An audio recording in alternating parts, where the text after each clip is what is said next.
Good morning and welcome to Morning Markets. Today we're going to discuss why investors are becoming increasingly optimistic about the rest of the world economic growth relative to the US.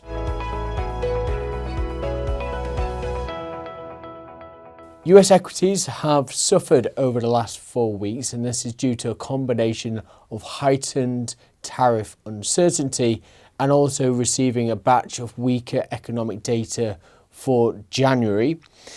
And this subsequently has resulted in major investment banks revising lower their growth forecasts for the US economy this year. Now, yesterday we received retail sales data, which again pointed to softer economic activity taking place and just weakness in terms of consumer spending. When we look at the details, retail sales for February came in at 0.2%. That's much lower than the 0.7% expected, and January's figure was revised lower.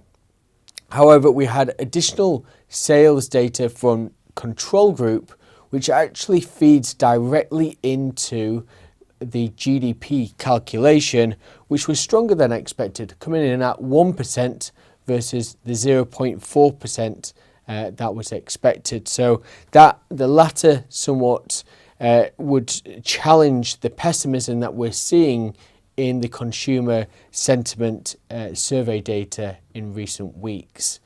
How did the markets respond? Well, US equities were higher again, so they're extending Friday's rebound, now up 2.8% since Thursday's low. Well, US economic growth forecasts have been revised lower. If we look at the rest of the world, at major regions such as Germany, we're seeing estimates being revised higher. That's following the significant prospect of fiscal spending on defence and on infrastructure. Investors are also becoming more confident in the growth estimates for China. We look at recent data published yesterday for January and February. We're seeing data for likes of retail sales and industrial production in China actually coming in better than expected. Now, there is still areas of softness. If we look at property investment year to date, that's still down 10%, but policymakers are acting. They're looking to support consumption. They're looking to increase the minimum wage and offer childcare subsidies in order to just generate greater consumer spending. So there is greater optimism in the rest of the world economic growth. Now, investors will start to focus now for the rest of the week on monetary policy meetings. We've got the Federal Reserve, the Bank of England, the Bank of Japan, all meeting and looking to decide where interest rates should be.